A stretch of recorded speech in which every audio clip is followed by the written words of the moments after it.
Good afternoon दोस्तों। तो चलिए शुरू करते हैं हिंदी साहित्य के 100 प्रश्न उत्तर।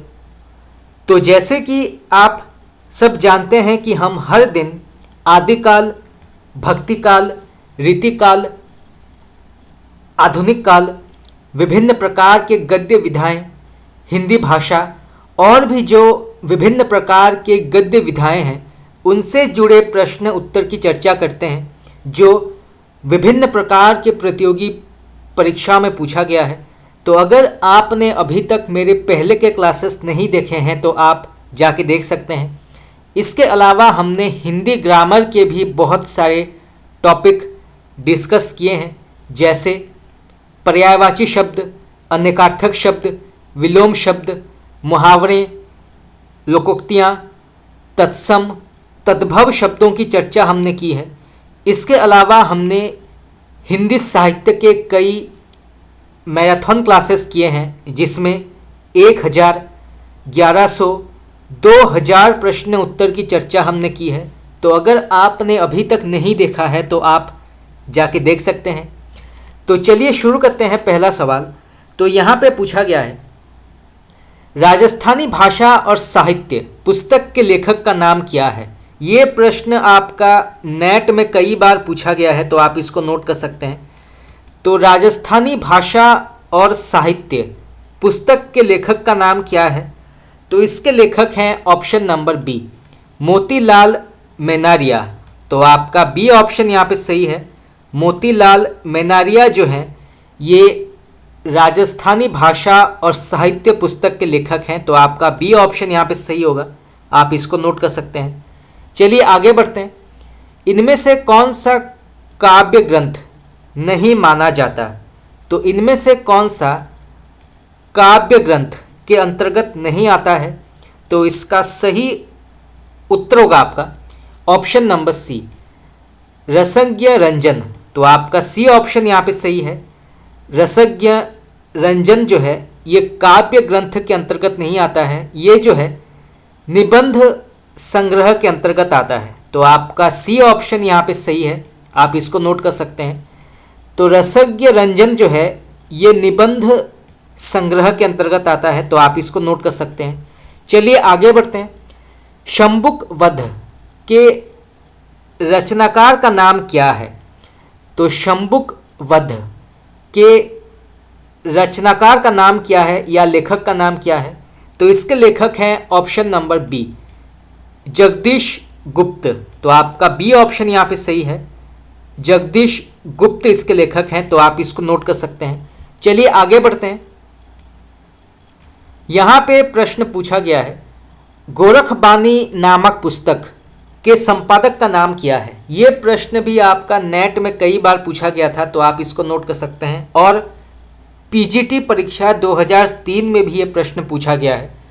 तो गोरखबानी नामक पुस्तक के संपादक का नाम क्या है, तो इसका सही उत्तर होगा आपका ऑप्शन नंबर सी, डॉक्टर पीताम्बर दत्त बड़थवाल। तो आपका सी ऑप्शन यहाँ पे सही है। डॉक्टर पीताम्बर दत्त बड़थवाल जो हैं ये गोरखबानी नामक पुस्तक के संपादक हैं। तो आपका सी ऑप्शन यहाँ पे सही होगा, आप इसको नोट कर सकते हैं। चलिए आगे बढ़ते हैं। एकलव्य नामक कृति के लेखक का नाम क्या है, तो एकलव्य नामक कृति के लेखक का नाम क्या है, तो इसके लेखक हैं option number B, doctor Ram Kumar Verma. तो आपका बी ऑप्शन यहाँ पे सही है। डॉक्टर राम कुमार वर्मा जो हैं ये एकलव्य नामक कृति के लेखक हैं। तो आपका बी ऑप्शन यहाँ पे सही है। ये प्रश्न भी कई बार पूछा गया है, तो इसे भी जानना आवश्यक है। चलिए आगे बढ़ते हैं। नेक्स्ट क्वेश्चन, अंगद पैज की रचना किसने की है, तो अंगद पैज की रचना किसने की है या इसके लेखक का नाम क्या है, तो इसके लेखक हैं ऑप्शन नंबर सी, ईश्वर दास। तो आपका सी ऑप्शन यहाँ पे सही है, ईश्वर दास इसके लेखक हैं। और ये प्रश्न पूछा गया था टीजीटी परीक्षा 2013 में, कवितावली किसकी रचना मानी जाती है, तो कवितावली के लेखक का नाम क्या है, तो इसके लेखक हैं ऑप्शन नंबर सी, रामचरण दास। तो आपका सी ऑप्शन यहाँ पे सही है, राम चरण दास कवितावली रचना के लेखक हैं, तो आप इसको नोट कर सकते हैं। चलिए आगे बढ़ते हैं। तो यहाँ पे प्रश्न पूछा गया है, कौन सी कृति भारतेंदु हरिश्चंद्र की नहीं मानी जाती? तो कौन सी कृति भारतेंदु हरिश्चंद्र की नहीं मानी जाती? तो इसका सही उत्तर होगा आपका ऑप्शन नंबर ए, भारत हरण। तो आपका ए ऑप्शन यहाँ पे सही है। तो भारत हरण जो है इसके लेखक भारतेंदु हरिश्चंद्र नहीं है। तो यहाँ पे प्रश्न ये आ सकता है कि भारत हरण के वास्तविक लेखक का नाम क्या है? तो इसके लेखक हैं देवकी नंदन त्रिपाठी। तो आप इसको नोट कर सकते हैं, देवकी नंदन त्रिपाठी जो हैं ये भारत हरण के लेखक हैं। बाकी भारत दुर्दशा, अंधेर नगरी और वैदिकी हिंसा हिंसा न भवती इसके लेखक हैं भारतेंदु हरिश्चंद्र। तो आप इसको नोट कर सकते हैं। चलिए आगे बढ़ते हैं। इनमें से कौन सी भारतेंदु की रचना नहीं मानी जाती? तो इनमें से कौन सी भारतेंदु की रचना नहीं मानी जाती? तो इसका सही उत्तर होगा आपका ऑप्शन नंबर डी, पद्मावती। तो आपका डी ऑप्शन यहाँ पे सही है, पद्मावती। और ये प्रश्न पूछा गया था टीजीटी परीक्षा 2011 में। चलिए आगे बढ़ते हैं। पृथ्वी कल्प किसकी रचना मानी जाती है? तो पृथ्वी कल्प किसकी रचना मानी जाती है या इसके लेखक का नाम क्या है? तो इसके लेखक हैं option number B, Girija Kumar Mathur. तो आपका बी ऑप्शन यहाँ पे उचित है, पृथ्वी कल्प के लेखक हैं गिरिजा कुमार माथुर। चलिए आगे बढ़ते हैं। नेक्स्ट क्वेश्चन, निम्नलिखित में से कौन गिरिजा कुमार माथुर की कृति नहीं मानी जाती? तो इनमें से कौन सी जो है गिरिजा कुमार माथुर की कृति नहीं मानी जाती, उसका नाम क्या है? तो इसका सही आंसर होगा आपका ऑप्शन नंबर डी, चांद का मुंह टेढ़ा है। तो आपका डी ऑप्शन यहाँ पे सही है। इसके वास्तविक लेखक हैं मुक्तिबोध। तो चांद का मुंह टेढ़ा है ये गिरिजा कुमार माथुर की रचना नहीं मानी जाती। बाकी नाश और निर्माण, धूप के धान और पृथ्वी कल्प इसके लेखक हैं गिरिजा कुमार माथुर। तो आप इसको नोट कर सकते हैं। चलिए आगे बढ़ते हैं। नेक्स्ट क्वेश्चन, यहाँ पे प्रश्न पूछा गया है, कौन सी काव्य कृति गिरिजा कुमार माथुर की नहीं मानी जाती? ये प्रश्न पूछा गया था नवोदय विद्यालय परीक्षा 2014 में। तो कौन सी काव्य कृति गिरिजा कुमार माथुर की नहीं मानी जाती? तो इसका सही उत्तर होगा आपका ऑप्शन नंबर डी, बुनी हुई रस्सी। तो आपका डी ऑप्शन यहाँ पे सही है। बुनी हुई रस्सी के लेखक हैं भवानी प्रसाद मिश्र। तो आप इसको नोट कर सकते हैं, बुनी हुई रस्सी के लेखक हैं भवानी प्रसाद मिश्र। चलिए आगे बढ़ते हैं। सोए पलाश दहकेंगे शीर्षक नवगीत संग्रह के रचनाकार का नाम क्या है? तो सोए पलाश दहकेंगे शीर्षक नवगीत संग्रह के रचनाकार का नाम क्या है या इसके लेखक का नाम क्या है? तो इसके लेखक हैं ऑप्शन नंबर ए, नचिकेता। तो आपका ए ऑप्शन यहाँ पे सही है, नचिकेता इसके लेखक हैं। और ये प्रश्न पूछा गया था जीआईसी परीक्षा 2017 में। चलिए आगे बढ़ते हैं। हिंदी शब्दानुशासन के लेखक का नाम क्या है?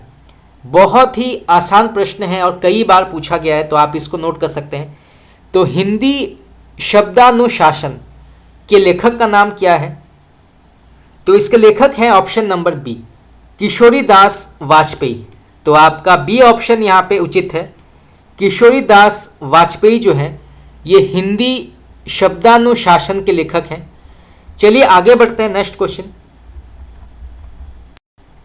यहाँ पे प्रश्न पूछा गया है, हिंदी व्याकरण ग्रंथ शब्दानुशासन के रचनाकार का नाम क्या है? तो हिंदी व्याकरण ग्रंथ शब्दानुशासन के रचनाकार का नाम क्या है? तो इसके लेखक हैं option number B, Kishoridas Vajpeyi. तो आपका बी ऑप्शन यहाँ पे सही है, किशोरीदास वाजपेयी इसके लेखक हैं। हिंदी शब्दानुशासन ग्रंथ के रचनाकार का नाम क्या है? सबसे पहले ये प्रश्न पूछा गया था टीजीटी परीक्षा 2010, पीजीटी परीक्षा 2009 और फिर पूछा गया 2014 में। तो आप इसको नोट कर सकते हैं, 3 बार ये प्रश्न पूछा गया है कि हिंदी शब्दानुशासन के रचनाकार का नाम क्या है। तो इसके लेखक हैं option number C, Kishoridas Vajpeyi. Hindi का पाणिनि किसको कहा जाता है? तो हिंदी का पाणिनि किसको कहा जाता है, उनका नाम क्या है? तो इसका सही उत्तर होगा आपका option number D, Kishoridas Vajpeyi. तो आपका डी ऑप्शन यहाँ पे सही है, किशोरीदास वाजपेयी हिंदी का पाणिनि इनको कहा जाता है। तो इसे भी जानना आवश्यक है, आप इसको नोट कर सकते हैं। चलिए आगे बढ़ते हैं। हिंदी भाषा का पहला व्याकरण नागरी प्रचारिणी सभा काशी में देखरेख में लिखा गया, जिसका नाम था हिंदी व्याकरण, इसके लेखक का नाम क्या है? तो फिर से पढ़ते हैं। हिंदी भाषा का पहला व्याकरण नागरी प्रचारिणी सभा काशी की देखरेख में लिखा गया, जिसका नाम था हिंदी व्याकरण। तो इसके लेखक का नाम क्या है? ये प्रश्न भी कई बार पूछा गया है, तो आप इसको नोट कर सकते हैं। तो इसका सही उत्तर होगा आपका option number B, Kamta Prasad गुरु। तो आपका बी ऑप्शन यहाँ पे सही है, कामता प्रसाद गुरु इसके लेखक हैं। और ये प्रश्न पूछा गया था जीआईसी परीक्षा 2012 में। चलिए आगे बढ़ते हैं। प्रेमचंद सामंत का मुंशी पुस्तक के लेखक का नाम क्या है? तो प्रेमचंद सामंत का मुंशी पुस्तक के लेखक का नाम क्या है? तो इसके लेखक हैं option number A, doctor Dharamvir Bharati. तो आपका ए ऑप्शन यहाँ पे सही है, डॉक्टर धर्मवीर भारती इसके लेखक हैं। और ये प्रश्न पूछा गया था पीजीटी परीक्षा 2010 में।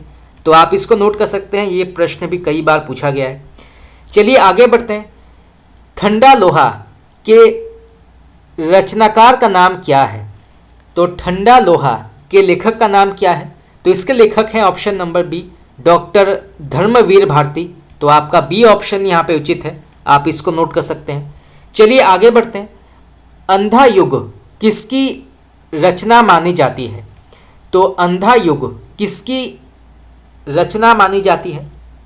तो इसका सही आंसर होगा आपका option number A, doctor Dharamvir Bharati. तो आपका ए ऑप्शन यहाँ पे सही है। और ये प्रश्न पूछा गया था पीजीटी परीक्षा 2010 में, तो इसे भी जानना आवश्यक है। चलिए आगे बढ़ते हैं। अंधा युग के लेखक का नाम क्या है? सबसे पहले ये प्रश्न पूछा गया था पीजीटी परीक्षा 2003 में, और फिर से ये प्रश्न पूछा गया पीजीटी परीक्षा 2010 में। तो 2 बार ये प्रश्न पूछा गया है। तो अंधा युग के लेखक हैं option number B, Dharamvir Bharati. चलिए आगे बढ़ते हैं। यहाँ पे प्रश्न पूछा गया है कनुप्रिया के लेखक का नाम क्या है? तो कनुप्रिया के लेखक का नाम क्या है? तो इसका सही उत्तर होगा आपका option number D, doctor Dharamvir Bharati. तो आपका डी ऑप्शन यहाँ पे सही है। डॉक्टर धर्मवीर भारती की काव्य कृति कनुप्रिया में किसका वर्णन है? तो डॉक्टर धर्मवीर भारती की काव्य कृति कनुप्रिया में किसका वर्णन है, उसका नाम क्या है? तो इसका सही उत्तर होगा आपका ऑप्शन नंबर ए, राधा के नवीन रूप। तो आपका ए ऑप्शन यहाँ पे उचित है, राधा के नवीन रूप का वर्णन है। और ये प्रश्न पूछा गया था नवोदय विद्यालय परीक्षा 2014 में। चलिए आगे बढ़ते हैं। सिद्ध साहित्य किसकी रचना मानी जाती है? तो सिद्ध साहित्य किसकी रचना मानी जाती है? तो इसका सही उत्तर होगा आपका option number B, doctor Dharamvir Bharati. तो आपका बी ऑप्शन यहाँ पे सही है। निम्नलिखित में से कौन सी रचना डॉक्टर धर्मवीर भारती की नहीं मानी जाती? तो इनमें से कौन सी रचना जो है डॉक्टर धर्मवीर भारती की नहीं है, तो वो है ऑप्शन नंबर डी, सूर्य का स्वागत। तो आपका डी ऑप्शन यहाँ पे गलत है। सूर्य का स्वागत के वास्तविक लेखक हैं दुष्यंत कुमार। तो दुष्यंत कुमार इसके लेखक हैं। बाकी ठंडा लोहा, सात गीत वर्ष और कनुप्रिया डॉक्टर धर्मवीर भारती की रचना मानी जाती है, परंतु आपका डी ऑप्शन यहाँ पे गलत है। नेक्स्ट क्वेश्चन, इनमें से कौन सी रचना डॉक्टर धर्मवीर भारती की नहीं मानी जाती? तो इनमें से कौन सी रचना डॉक्टर धर्मवीर भारती की नहीं मानी जाती? तो इसका सही उत्तर होगा आपका ऑप्शन नंबर डी, हरी घास पर क्षण भर। तो आपका डी ऑप्शन यहाँ पे गलत है। इसके वास्तविक लेखक हैं अज्ञेय। तो अज्ञेय इसके वास्तविक लेखक हैं, तो आप इसको नोट कर सकते हैं। नेक्स्ट क्वेश्चन, किन दो साहित्यकारों ने अर्धनारेश्वर नाम से रचना की है? तो किन दो साहित्यकारों ने अर्धनारेश्वर नाम से रचना की है, उनका नाम क्या है? तो इसका सही आंसर होगा आपका option number D, Vishnu Prabhakar और रामधारी सिंह दिनकर। इन दोनों साहित्यकारों ने अर्धनारेश्वर नाम से रचना की है, तो आप इसको नोट कर सकते हैं, ये प्रश्न आ सकता है। धर्म, नैतिकता और विज्ञान के लेखक का नाम क्या है? तो धर्म, नैतिकता और विज्ञान के लेखक का नाम क्या है? तो इसका सही आंसर होगा आपका option number C, Ramdhari Singh Dinkar. तो आपका सी ऑप्शन यहाँ पे उचित है। रामधारी सिंह दिनकर जो हैं ये धर्म, नैतिकता और विज्ञान के लेखक माने जाते हैं, तो आप इसको नोट कर सकते हैं। चलिए आगे बढ़ते हैं। यहाँ पे प्रश्न पूछा गया है, रूपांबरा किसकी रचना मानी जाती है? तो रूपांबरा किसकी रचना मानी जाती है? तो इसका सही उत्तर होगा आपका ऑप्शन नंबर ए, अज्ञेय। तो आपका ए ऑप्शन यहाँ पे सही है, आप इसको नोट कर सकते हैं। चलिए आगे बढ़ते हैं। हरी घास पर क्षण भर शीर्षक काव्य संकलन के लेखक का नाम क्या है? तो हरी घास पर क्षण भर शीर्षक काव्य संकलन के लेखक का नाम क्या है? यह प्रश्न भी कई बार पूछा गया है, तो इसका सही आंसर होगा आपका ऑप्शन नंबर सी, अज्ञेय। तो आपका सी ऑप्शन यहाँ पे सही है, अज्ञेय इसके लेखक हैं। असाध्य वीणा कविता के रचनाकार का नाम क्या है? तो असाध्य वीणा कविता के रचनाकार का नाम क्या है या लेखक का नाम क्या है? तो इसके लेखक हैं ऑप्शन नंबर डी, सच्चिदानंद हीरानंद वासनायन अज्ञेय। तो आपका डी ऑप्शन यहाँ पे उचित है, आप इसको नोट कर सकते हैं। अज्ञेय की असाध्य वीणा किस प्रकार की काव्य कृति मानी जाती है? तो असाध्य वीणा किस प्रकार की काव्य कृति मानी जाती है? तो इसका सही उत्तर होगा आपका ऑप्शन नंबर डी, प्रलंब काव्य या लंबी कविता। तो आपका डी ऑप्शन यहाँ पे सही है। तो असाध्य वीणा जो है ये लंबी कविता के अंतर्गत आती है, तो आपका डी ऑप्शन यहाँ पे उचित है। और ये प्रश्न पूछा गया था टीजीटी परीक्षा 2010 में। अज्ञेय की रचना कौन सी मानी जाती है? तो इनमें से अज्ञेय की रचना कौन सी मानी जाती है? तो इसका सही उत्तर होगा आपका ऑप्शन नंबर डी, हरी घास पर क्षण भर। तो आपका डी ऑप्शन यहाँ पे सही है, हरी घास पर क्षण भर। ये प्रश्न 2 बार पूछा गया था, सबसे पहले 2005 और फिर 2010। तो आप इसको नोट कर सकते हैं, टीजीटी परीक्षा में पूछा गया था। सागर मुद्रा के लेखक का नाम क्या है? तो सागर मुद्रा के लेखक का नाम क्या है? तो इसके लेखक हैं ऑप्शन नंबर बी, अज्ञेय। तो आपका बी ऑप्शन यहाँ पे उचित है, अज्ञेय। किस काव्य कृति पर अज्ञेय को ज्ञानपीठ पुरस्कार प्राप्त हुआ था? तो किस काव्य कृति पर अज्ञेय को ज्ञानपीठ पुरस्कार प्राप्त हुआ था, उसका नाम क्या है? तो इसका सही उत्तर होगा आपका ऑप्शन नंबर बी, कितनी नाव में कितनी बार। तो आपका बी ऑप्शन यहाँ पे सही है, कितनी नाव में कितनी बार जो है इसके लिए ज्ञानपीठ पुरस्कार प्राप्त हुआ था? तो आपका बी ऑप्शन यहाँ पे उचित है। चलिए आगे बढ़ते हैं। यहाँ पे प्रश्न पूछा गया है, इनमें से कौन सा काव्य संग्रह अज्ञेय का नहीं है? तो इनमें से कौन सा काव्य संग्रह अज्ञेय का नहीं माना जाता, उसका नाम क्या है? तो इसका सही आंसर होगा आपका ऑप्शन नंबर सी, सीढ़ियों पर धूप। तो आपका सी ऑप्शन यहाँ पे सही है। सीढ़ियों पर धूप जो है इसके लेखक अज्ञेय नहीं है, तो इसके वास्तविक लेखक का नाम है रघुवीर सहाय। तो रघुवीर सहाय इसके लेखक हैं, तो आप इसको नोट कर सकते हैं। बाकी हरी घास पर क्षण भर, अरि ओ करुणा प्रभामय और आंगन के पार द्वार इसके लेखक अज्ञेय माने जाते हैं, तो आप इसको नोट कर सकते हैं। चलिए आगे बढ़ते हैं। इनमें से एक काव्य संग्रह अज्ञेय का नहीं है, तो इनमें से एक काव्य संग्रह अज्ञेय का नहीं माना जाता, तो उसका नाम क्या है? तो इसका सही उत्तर होगा आपका ऑप्शन नंबर बी, धरती।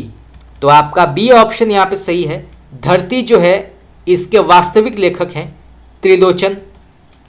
तो त्रिलोचन इसके वास्तविक लेखक हैं, तो आप इसको नोट कर सकते हैं। और ये प्रश्न पूछा गया था जीआईसी परीक्षा 2017 में। चलिए आगे बढ़ते हैं। लोहे के दीवार के दोनों ओर किसकी कृति मानी जाती है? तो लोहे के दीवार के दोनों ओर किसकी कृति मानी जाती है? इसके लेखक का नाम क्या है? तो इसके लेखक हैं ऑप्शन नंबर सी, यशपाल। तो आपका सी ऑप्शन यहाँ पे सही है, यशपाल इसके लेखक हैं। नेक्स्ट क्वेश्चन, पूंजीपतियों की शोषक वृत्ति को उजागर करने वाले लेखक का नाम क्या है? तो पूंजीपतियों की शोषक वृत्ति को उजागर करने वाले लेखक का नाम क्या है? तो इसके लेखक हैं ऑप्शन नंबर सी, यशपाल। तो आपका सी ऑप्शन यहाँ पे सही है। यशपाल जो हैं ये पूंजीपतियों की शोषक वृत्ति को उजागर करने वाले लेखक माने जाते हैं। और ये प्रश्न पूछा गया था पीजीटी परीक्षा 2015 में, तो आप इसको नोट कर सकते हैं। चलिए आगे बढ़ते हैं। नेक्स्ट क्वेश्चन, चलिए आगे बढ़ते हैं। यहाँ पे प्रश्न पूछा गया है, बकरी विलाप किसकी काव्य कृति मानी जाती है? तो बकरी विलाप किसकी काव्य कृति मानी जाती है? इसके लेखक का नाम क्या है? तो इसके लेखक हैं ऑप्शन नंबर ए, भारतेंदु हरिश्चंद्र। तो आपका ए ऑप्शन यहाँ पे सही है, भारतेंदु हरिश्चंद्र इसके लेखक हैं बकरी विलाप। बंशी और मादल किसका गीत संग्रह माना जाता है? तो बंशी और मादल किसका गीत संग्रह माना जाता है? तो इसका सही उत्तर होगा आपका option number D, Thakur Prasad Singh. तो आपका डी ऑप्शन यहाँ पे सही है, ठाकुर प्रसाद सिंह वंशी और मादल गीत संग्रह के लेखक हैं। और ये प्रश्न पूछा गया था जीआईसी परीक्षा 2012 में। चलिए आगे बढ़ते हैं। नाटक जारी है किस विधा की रचना मानी जाती है? तो नाटक जारी है किस विधा की रचना मानी जाती है? तो इसका सही उत्तर होगा आपका ऑप्शन नंबर डी, कविता। तो आपका डी ऑप्शन यहाँ पे सही है, कविता। और ये प्रश्न पूछा गया था टीजीटी परीक्षा 2010 में। चलिए आगे बढ़ते हैं। बलदेव खटिका किसकी कविता मानी जाती है?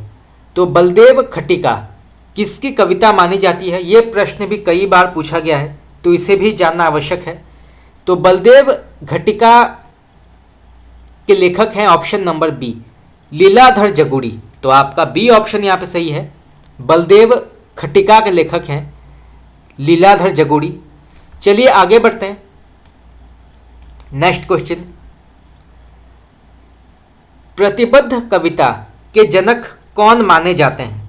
तो प्रतिबद्ध कविता के जनक कौन माने जाते हैं, उनका नाम क्या है? तो वो हैं ऑप्शन नंबर डी, परमानंद श्रीवास्तव। तो आपका डी ऑप्शन यहाँ पे सही है, परमानंद श्रीवास्तव जो हैं ये प्रतिबद्ध कविता के जनक माने जाते हैं। तो आप इसको नोट कर सकते हैं। और ये प्रश्न पूछा गया था पीजीटी परीक्षा 2015 में। चलिए आगे बढ़ते हैं। जिंदगी मुस्काई के लेखक का नाम क्या है? तो जिंदगी मुस्काई के रचनाकार का नाम क्या है? तो इसके लेखक हैं ऑप्शन नंबर सी, कन्हैया लाल मिश्र प्रभाकर। तो आपका सी ऑप्शन यहाँ पे सही है। कन्हैया लाल मिश्र प्रभाकर जो हैं ये जिंदगी मुस्काई के लेखक हैं। तो आपका सी ऑप्शन यहाँ पे सही होगा। और ये प्रश्न पूछा गया था पीजीटी परीक्षा 2015 में। चलिए आगे बढ़ते हैं। बाजे पायलिया के घुंघरू के लेखक का नाम क्या है? तो बाजे पायलिया के घुंघरू के लेखक का नाम क्या है? तो इसके लेखक हैं ऑप्शन नंबर ए, कन्हैया लाल मिश्र प्रभाकर। तो आपका ए ऑप्शन यहाँ पे सही है। कन्हैया लाल मिश्र प्रभाकर इसके लेखक हैं। जगत सच्चाई सार कविता के रचयिता का नाम क्या है?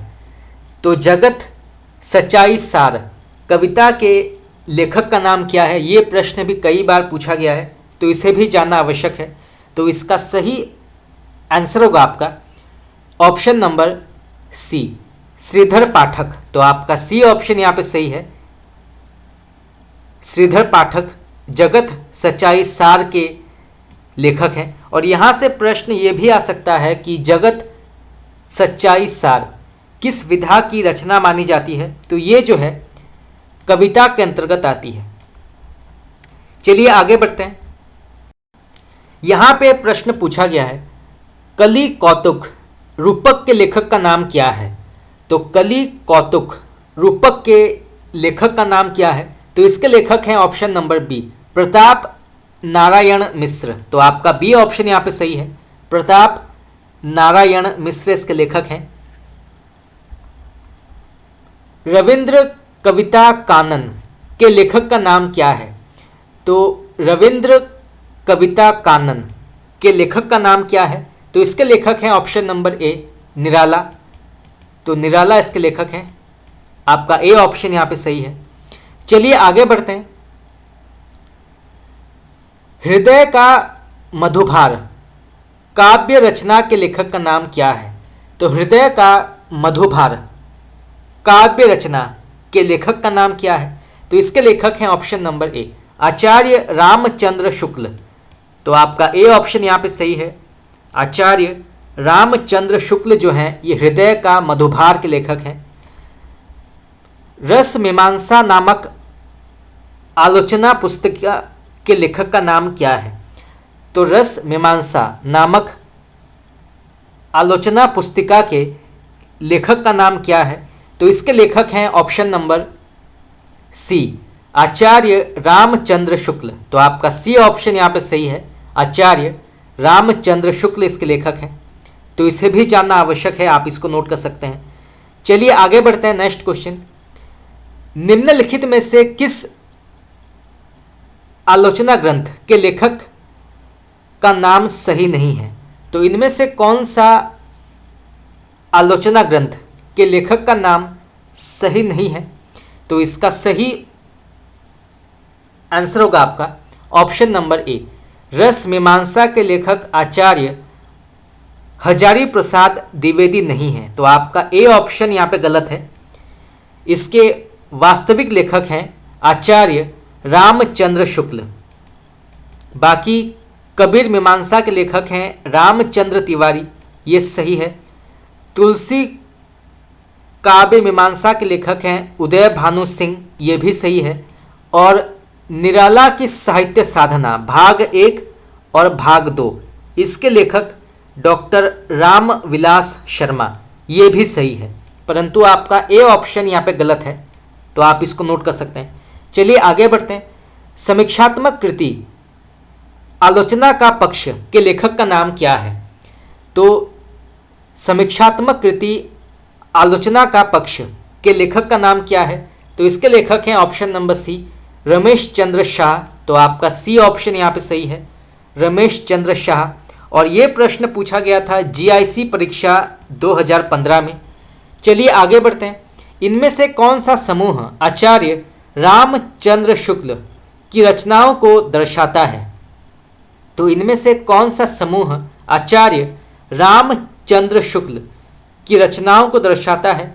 तो इसका सही उत्तर होगा आपका ऑप्शन नंबर बी। पहले आता है हिंदी साहित्य का इतिहास, फिर चिंतामणि, फिर रस मीमांसा और फिर त्रिवेणी। तो ये चार जो हैं आचार्य रामचंद्र शुक्ल के अत्यंत ही महत्वपूर्ण रचनाओं के नाम हैं। सबसे पहले हिंदी साहित्य का इतिहास, फिर चिंतामणि, फिर रस मीमांसा और फिर त्रिवेणी। तो आपका बी ऑप्शन यहाँ पे सही है, आप इसको नोट कर सकते हैं। और ये प्रश्न पूछा गया था टीजीटी परीक्षा 2010 में। चलिए आगे बढ़ते हैं। वोल्गा से गंगा किसकी रचना मानी जाती है? तो वोल्गा से गंगा किसकी रचना मानी जाती है? इसके लेखक का नाम क्या है? तो इसके लेखक हैं ऑप्शन नंबर सी, राहुल सांस्कृतायन। तो आपका सी ऑप्शन यहाँ पे सही है। चलिए आगे बढ़ते हैं। नेक्स्ट क्वेश्चन, यहां पे प्रश्न पूछा गया है स्त्री विमर्श पर आधारित औरत की बोली कृति के रचनाकार का नाम क्या है? तो स्त्री विमर्श पर आधारित औरत की बोली कृति की रचनाकार का नाम क्या है? तो इसके लेखक हैं ऑप्शन नंबर बी, गीताश्री। और ये प्रश्न पूछा गया था जीआईसी परीक्षा 2015 में। वह सफ़र था कि मुकाम था कृति के लेखिका का नाम क्या है? तो वह सफ़र था कि मुकाम था कृति के लेखिका का नाम क्या है? तो इसके लेखक हैं ऑप्शन नंबर ए, मैत्रेय पुष्पा। तो आपका ए ऑप्शन यहाँ पे उचित है। और ये प्रश्न पूछा गया था जीआईसी परीक्षा 2017 में। तो आप इसको नोट कर सकते हैं। चलिए आगे बढ़ते हैं। श्रृंखला की कड़ियाँ की मुख्य वस्तु क्या मानी जाती है? तो श्रृंखला की कड़ियाँ की मुख्य वस्तु क्या मानी जाती है? तो इसका सही आंसर होगा आपका ऑप्शन नंबर डी, स्त्री विमर्श। तो आपका डी ऑप्शन यहाँ पे सही है। स्त्री विमर्श जो है ये श्रृंखला की कड़ियाँ की मुख्य वस्तु मानी जाती है। ये प्रश्न पूछा गया था जीआईसी परीक्षा 2017। चलिए आगे बढ़ते हैं। नेक्स्ट क्वेश्चन, हिंदी साहित्य के इतिहास ग्रंथ हिंदी साहित्य विमर्श के लेखक का नाम क्या है? ये प्रश्न भी कई बार पूछा गया है, तो इसे भी जानना आवश्यक है। तो हिंदी साहित्य के इतिहास ग्रंथ हिंदी साहित्य विमर्श के लेखक का नाम क्या है? तो इसके लेखक हैं option number D, Padumlal Punnalal Bakshi. तो आपका डी ऑप्शन यहाँ पे सही है। पदुमलाल पुन्नालाल बख्शी जो हैं ये हिंदी साहित्य विमर्श के लेखक हैं, जो एक इतिहास ग्रंथ के अंतर्गत आता है। तो आप इसको नोट कर सकते हैं। तो आपका डी ऑप्शन यहाँ पे सही है। ये प्रश्न 2 बार पूछा गया था, सबसे पहले 2005 और फिर 2010। नेक्स्ट क्वेश्चन, यहाँ पे प्रश्न पूछा गया है हिंदी साहित्य विमर्श के लेखक का नाम क्या है? ये प्रश्न पूछा गया था पीजीटी परीक्षा 2002 में। तो इसका सही आंसर होगा आपका option number C, Padumlal Punnalal Bakshi. Hindi साहित्य की इतिहास भूमिका साहित्य इतिहास ग्रंथ इनमें से किसके द्वारा लिखा गया है? तो हिंदी साहित्य की इतिहास भूमिका साहित्य इतिहास ग्रंथ इनमें से किसके द्वारा लिखा गया है, उनका नाम क्या है? तो इसका सही उत्तर होगा आपका, तो यहाँ पे कोई भी ऑप्शन जो है सही नहीं है। हिंदी साहित्य की इतिहास भूमिका के नाम से जो है कोई भी ग्रंथ नहीं लिखा गया है। तो आप इसको नोट कर सकते हैं। चलिए आगे बढ़ते हैं।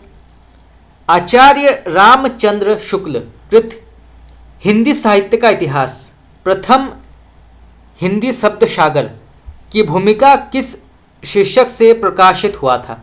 तो आचार्य रामचंद्र शुक्ल कृत हिंदी साहित्य का इतिहास प्रथमतः हिंदी शब्द सागर की भूमिका में किस शीर्षक से प्रकाशित हुआ था, उसका नाम क्या है? तो इसका सही उत्तर होगा आपका ऑप्शन नंबर सी, हिंदी साहित्य का विकास। तो आपका सी ऑप्शन यहाँ पे सही है। तो आचार्य रामचंद्र शुक्ल का हिंदी साहित्य का इतिहास, हिंदी शब्द सागर सबसे पहले हिंदी साहित्य का विकास के नाम से प्रकाशित हुआ था। तो आप इसको नोट कर सकते हैं। और ये प्रश्न पूछा गया था यूपीपीएससी परीक्षा 2018 में। चलिए आगे बढ़ते हैं। नेक्स्ट क्वेश्चन, हिंदी साहित्य का वैज्ञानिक इतिहास के लेखक का नाम क्या है? ये प्रश्न भी कई बार पूछा गया है, टीजीटी और पीजीटी परीक्षा में कई बार पूछा गया है, तो आप इसको नोट कर सकते हैं। तो हिंदी साहित्य का वैज्ञानिक इतिहास के लेखक का नाम क्या है? तो इसके लेखक हैं option number B, doctor Ganpati Chandragupta. तो आपका बी ऑप्शन यहाँ पे सही है, डॉक्टर गणपति चंद्रगुप्त इसके लेखक हैं हिंदी साहित्य का वैज्ञानिक इतिहास। चलिए आगे बढ़ते हैं। समीक्षा के क्षेत्र में आचार्य हजारी प्रसाद द्विवेदी का आगमन कब हुआ? तो समीक्षा के क्षेत्र में आचार्य हजारी प्रसाद द्विवेदी का आगमन कब हुआ? तो इसका सही उत्तर होगा आपका ऑप्शन नंबर बी, 1930। तो आपका बी ऑप्शन यहाँ पे सही है। 1930 में समीक्षा के क्षेत्र में आचार्य हजारी प्रसाद द्विवेदी का आगमन हुआ था। और ये प्रश्न पूछा गया था पीजीटी परीक्षा 2015 में, तो आप इसको नोट कर सकते हैं। ये प्रश्न भी कई बार पूछा गया है। चलिए आगे बढ़ते हैं। नेक्स्ट क्वेश्चन, यहाँ पे प्रश्न पूछा गया है मध्यकालीन बोध का स्वरूप के लेखक का नाम क्या है? तो मध्यकालीन बोध का स्वरूप के लेखक का नाम क्या है? तो इसके लेखक हैं ऑप्शन नंबर डी, आचार्य हजारी प्रसाद द्विवेदी। तो आपका डी ऑप्शन यहाँ पे सही है। चलिए नेक्स्ट क्वेश्चन, हिंदी साहित्य का आदिकाल हिंदी का एक इतिहास ग्रंथ है। इस ग्रंथ के रचनाकार का नाम क्या है? तो हिंदी साहित्य का आदिकाल हिंदी का एक इतिहास ग्रंथ है। इस ग्रंथ के रचनाकार का नाम क्या है? तो इनका नाम है ऑप्शन नंबर सी, आचार्य हजारी प्रसाद द्विवेदी। तो आपका सी ऑप्शन यहाँ पे सही है। तो हिंदी साहित्य का आदिकाल इसके लेखक हैं आचार्य हजारी प्रसाद द्विवेदी। तो आप इसको नोट कर सकते हैं। चलिए आगे बढ़ते हैं। निम्न में से कौन सी कृति आचार्य हजारी प्रसाद द्विवेदी की नहीं मानी जाती? तो निम्न में से कौन सी कृति आचार्य हजारी प्रसाद द्विवेदी की नहीं मानी जाती? तो इसका सही उत्तर होगा आपका ऑप्शन नंबर ए, हिंदी साहित्य का आलोचनात्मक इतिहास। इसके लेखक आचार्य हजारी प्रसाद द्विवेदी नहीं माने जाते। तो आपका ए ऑप्शन यहाँ पे गलत है। हिंदी साहित्य का आलोचनात्मक इतिहास जो है इसके वास्तविक लेखक हैं डॉक्टर राम कुमार वर्मा। तो हिंदी साहित्य का आलोचनात्मक इतिहास इसके लेखक हैं डॉक्टर राम कुमार वर्मा।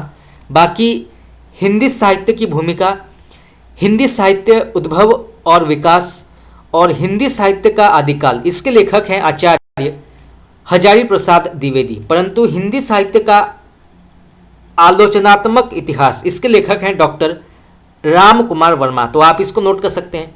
चलिए आगे बढ़ते हैं। हिंदी साहित्य की भूमिका के लेखक का नाम क्या है? तो हिंदी साहित्य की भूमिका के लेखक का नाम क्या है? तो इसके लेखक हैं ऑप्शन नंबर बी, आचार्य हजारी प्रसाद द्विवेदी। और ये प्रश्न पूछा गया था नवोदय विद्यालय परीक्षा 2014 में। तो आप इसको नोट कर सकते हैं। चलिए आगे बढ़ते हैं। नेक्स्ट क्वेश्चन, यहाँ पे प्रश्न पूछा गया है प्रयाग रामागमन के लेखक का नाम क्या है? तो प्रयाग रामागमन के लेखक का नाम क्या है? तो इसके लेखक हैं ऑप्शन नंबर सी, प्रेमघन। तो आपका सी ऑप्शन यहाँ पे उचित है। प्रयाग रामागमन के लेखक हैं प्रेमघन। चलिए आगे बढ़ते हैं। हिंदी कोविद रत्नमाला के लेखक का नाम क्या है? तो हिंदी कोविद रत्नमाला के लेखक का नाम क्या है? तो इसके लेखक हैं option number B, doctor Shyam Sundar Das, तो आपका बी ऑप्शन यहाँ पे सही है। डॉक्टर श्याम सुंदर दास हिंदी कोविद रत्नमाला के लेखक हैं और ये प्रश्न पूछा गया था पीजीटी परीक्षा 2009 में। चलिए आगे बढ़ते हैं, नेक्स्ट क्वेश्चन। यहाँ पे प्रश्न पूछा गया है, हिंदी शब्द सागर संपादित ग्रंथ का नाम कौन माने जाते हैं? तो हिंदी शब्द सागर संपादित ग्रंथ के लेखक का नाम क्या है? तो इसके लेखक माने जाते हैं option number B, doctor Shyam Sundar Das. तो आपका बी ऑप्शन यहाँ पे सही है, डॉक्टर श्याम सुंदर दास हिंदी शब्द सागर संपादित ग्रंथ के लेखक हैं। चलिए आगे बढ़ते हैं। साहित्यालोचन कृति के रचनाकार का नाम क्या है? तो साहित्यालोचन कृति के लेखक का नाम क्या है? तो इसके लेखक हैं option number A, doctor Shyam Sundar दास और ये प्रश्न पूछा गया था पीजीटी परीक्षा 2010 में। चलिए आगे बढ़ते हैं। पुराने हिंदी ग्रंथ के लेखक का नाम क्या है? ये प्रश्न भी कई बार पूछा गया है, तो आप इसको नोट कर सकते हैं। तो पुराने हिंदी ग्रंथ के लेखक का नाम क्या है? तो इसके लेखक हैं ऑप्शन नंबर ए, चंद्रधर शर्मा गुलेरी। तो आपका ए ऑप्शन यहाँ पे सही है, चंद्रधर शर्मा गुलेरी पुराने हिंदी ग्रंथ के लेखक हैं और ये प्रश्न पूछा गया था जीआईसी परीक्षा 2012 में। पुराने हिंदी ग्रंथ के लेखक का नाम क्या है? फिर से वही प्रश्न पूछा गया है। सबसे पहले ये पूछा गया था जीआईसी परीक्षा 2012 में और फिर से ये प्रश्न पूछा गया 2014 में। तो पुराने हिंदी ग्रंथ के लेखक का नाम क्या है? तो इसके लेखक हैं option number B, Chandradhar Sharma Guleri. तो आपका बी ऑप्शन यहाँ पे उचित है। नेक्स्ट क्वेश्चन, इनमें से विद्यानिवास मिश्र की कृति कौन सी नहीं मानी जाती? तो इनमें से विद्यानिवास मिश्र की कृति कौन सी नहीं मानी जाती, उसका नाम क्या है? तो इसका सही उत्तर होगा आपका ऑप्शन नंबर बी, रस आखेटक। तो आपका बी ऑप्शन यहाँ पे सही है। रस आखेटक के वास्तविक लेखक हैं कुबेरनाथ राय। तो कुबेरनाथ राय इसके लेखक हैं, तो आप इसको नोट कर सकते हैं। बाकी तुम चंदन हम पानी, मेरे राम का मुकुट भीग रहा है और श्रीश की याद आई, इसके लेखक हैं विद्यानिवास मिश्र। तो आप इसको नोट कर सकते हैं। चलिए आगे बढ़ते हैं। यहाँ पे प्रश्न पूछा गया है, आचार्य नंद दुलारे वाजपेयी को सौष्ठववादी आलोचक किसने कहा है? तो आचार्य नंद दुलारे वाजपेयी को सौष्ठववादी आलोचक किसने कहा है, उनका नाम क्या है? तो इसका सही उत्तर होगा आपका ऑप्शन नंबर डी, डॉक्टर भगवत स्वरूप मिश्रा। तो आपका डी ऑप्शन यहाँ पे सही है, डॉक्टर भगवत स्वरूप मिश्रा ने आचार्य नंद दुलारे वाजपेयी को सौष्ठववादी आलोचक कहा है। तो आप इसको नोट कर सकते हैं। और ये प्रश्न पूछा गया था पीजीटी परीक्षा 2015 में। 2015 में ये प्रश्न पूछा गया था। चलिए आगे बढ़ते हैं। हिंदी आलोचना से संबंधित पहली पुस्तक का नाम क्या है? तो हिंदी आलोचना से संबंधित पहली पुस्तक का नाम क्या है? तो उसका नाम है option number D, Hindi Kalidas आलोचना। तो आपका डी ऑप्शन यहाँ पे सही है, हिंदी कालिदास आलोचना जो है ये हिंदी आलोचना से संबंधित पहली पुस्तक मानी जाती है और ये प्रश्न पूछा गया था पीजीटी परीक्षा 2015 में। तो आप इसको नोट कर सकते हैं, इसे भी जानना आवश्यक है। चलिए आगे बढ़ते हैं। यदि मैं कामायनी लिखता, इस समीक्षात्मक ग्रंथ के लेखक का नाम क्या है? तो यदि मैं कामायनी लिखता, तो इस समीक्षात्मक ग्रंथ के लेखक का नाम क्या है? तो इसके लेखक हैं ऑप्शन नंबर बी, सुमित्रा नंदन पंत। तो आपका बी ऑप्शन यहाँ पे सही है, सुमित्रा नंदन पंत और ये प्रश्न पूछा गया था पीजीटी परीक्षा 2015 में। चलिए आगे बढ़ते हैं। महाकवि सूरदास किसकी आलोच्य कृति मानी जाती है? तो महाकवि सूरदास किसकी आलोच्य कृति मानी जाती है? इसके लेखक का नाम क्या है? तो इसके लेखक हैं ऑप्शन नंबर सी, आचार्य नंद दुलारे वाजपेयी। तो आपका सी ऑप्शन यहाँ पे सही है, आचार्य नंद दुलारे वाजपेयी इसके लेखक हैं। चलिए आगे बढ़ते हैं। नेक्स्ट क्वेश्चन, यहाँ पे प्रश्न पूछा गया है, पंत जी और पल्लव शीर्षक से इनमें से किस साहित्यकार से ने प्रसिद्ध समीक्षा लिखी है? तो फिर से पढ़ते हैं, पंत जी और पल्लव शीर्षक से इनमें से किस साहित्यकार ने प्रसिद्ध समीक्षा लिखी है, उनका नाम क्या है? तो इसका सही उत्तर होगा आपका option number D, Suryakant Tripathi Nirala. तो सूर्यकांत त्रिपाठी निराला ने पंत जी और पल्लव के नाम से प्रसिद्ध समीक्षा लिखी है। तो आपका डी ऑप्शन यहाँ पे सही है। और ये प्रश्न पूछा गया था जीआईसी परीक्षा 2015 में। जायसी नामक समीक्षा कृति के लेखक का नाम क्या है? तो जायसी नामक समीक्षा कृति के लेखक का नाम क्या है? तो इसके लेखक हैं option number B, Vijaydev Narayan Sahi. तो आपका बी ऑप्शन यहाँ पे सही है, विजयदेव नारायण शाही इसके लेखक हैं। नेक्स्ट क्वेश्चन, उर्मिला किसका प्रबंध काव्य माना जाता है? तो उर्मिला किसका प्रबंध काव्य माना जाता है, उनका नाम क्या है? तो उनका नाम है option number C, Balkrishna Sharma Naveen. तो आपका सी ऑप्शन यहाँ पे सही है, बालकृष्ण शर्मा नवीन उर्मिला प्रबंध काव्य के लेखक माने जाते हैं। तो आप इसको नोट कर सकते हैं, ये प्रश्न भी कई बार पूछा गया है। चलिए आगे बढ़ते हैं। नेक्स्ट क्वेश्चन, यहाँ पे प्रश्न पूछा गया है, हम विष पाई जन्म के इस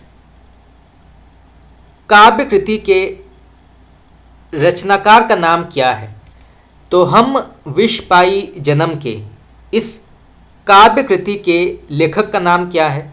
तो इसके लेखक हैं option number C, Balkrishna Sharma Naveen. तो आपका सी ऑप्शन यहाँ पे सही है। और ये प्रश्न पूछा गया था टीजीटी परीक्षा 2013 में। चलिए आगे बढ़ते हैं। नेक्स्ट क्वेश्चन, नूरजहां प्रबंध काव्य के लेखक का नाम क्या है? तो नूरजहां प्रबंध काव्य के रचयिता का नाम क्या है? ये प्रश्न भी कई बार पूछा गया है। तो इसके लेखक हैं ऑप्शन नंबर सी, गुरुभक्त सिंह। तो आपका सी ऑप्शन यहाँ पे सही है, गुरुभक्त सिंह नूरजहां प्रबंध काव्य के लेखक माने जाते हैं। और ये प्रश्न पूछा गया था जीआईसी परीक्षा 2017 में। चलिए नेक्स्ट क्वेश्चन, कौन सी कृति मोहन राकेश की नहीं मानी जाती? तो इनमें से कौन सी कृति मोहन राकेश की नहीं मानी जाती? तो वो है ऑप्शन नंबर बी, कन्यादान। तो आपका बी ऑप्शन यहाँ पे सही है। ये जो है कन्यादान, इसके वास्तविक लेखक हैं सरदार पुण्य सिंह। तो आप इसको नोट कर सकते हैं, सरदार पुण्य सिंह इसके लेखक हैं। बाकी आषाढ़ का एक दिन, लहरों के राजहंस और आधे अधूरे के लेखक हैं मोहन राकेश। तो आप इसको नोट कर सकते हैं। चलिए नेक्स्ट क्वेश्चन, डॉक्टर संपूर्णानंद की रचना का नाम क्या है? तो डॉक्टर संपूर्णानंद की रचना का नाम क्या है? तो इसके लेखक हैं ऑप्शन नंबर डी, भाषा की शक्ति। तो आपका डी ऑप्शन यहाँ पे सही है। तो डॉक्टर संपूर्णानंद के रचना का नाम है भाषा की शक्ति। चलिए नेक्स्ट क्वेश्चन आगे बढ़ते हैं। ध्रुव चरित के लेखक का नाम क्या है? तो ध्रुव चरित के रचयिता का नाम क्या है? तो इसके लेखक हैं ऑप्शन नंबर सी, नरोत्तम दास। तो आपका सी ऑप्शन यहाँ पे करेक्ट है, आप इसको नोट कर सकते हैं। दलित साहित्य का चर्चित लेखक का नाम क्या है? तो दलित साहित्य का चर्चित लेखक का नाम क्या है? तो इसके लेखक हैं ऑप्शन नंबर सी, ओम प्रकाश वाल्मीकि। तो आपका सी ऑप्शन यहाँ पे करेक्ट है, आप इसको नोट कर सकते हैं। ओम प्रकाश वाल्मीकि जो हैं ये दलित साहित्य के चर्चित लेखक माने जाते हैं। चलिए नेक्स्ट क्वेश्चन, दलित साहित्य का सौंदर्य शास्त्र पुस्तक किसने लिखी है? तो दलित साहित्य का सौंदर्य शास्त्र पुस्तक किसने लिखी है, उनका नाम क्या है? तो उनका नाम है ऑप्शन नंबर ए, ओम प्रकाश वाल्मीकि। तो आपका ए ऑप्शन यहाँ पे करेक्ट है। ओम प्रकाश वाल्मीकि जो हैं ये दलित साहित्य का सौंदर्य शास्त्र के लेखक हैं और ये प्रश्न पूछा गया था पीजीटी परीक्षा 2010 में। चलिए आगे बढ़ते हैं, दलित साहित्य का सौंदर्य शास्त्र के लेखक का नाम क्या है? सबसे पहले ये प्रश्न पूछा गया था पीजीटी परीक्षा 2010 में और फिर से ये प्रश्न पूछा गया जीआईसी परीक्षा 2015 में। तो इसके लेखक हैं ऑप्शन नंबर बी, शरण कुमार लिम्बाले। तो आपका बी ऑप्शन यहां पे सही है। तो दलित साहित्य का सौंदर्य शास्त्र ये जो है ये एक ही नाम से दोनों रचनाकारों ने रचनाएं लिखी हैं। सबसे पहले आते हैं ओम प्रकाश वाल्मीकि और फिर शरण कुमार लिम्बाले। तो आप इसको नोट कर सकते हैं। चलिए आगे बढ़ते हैं नेक्स्ट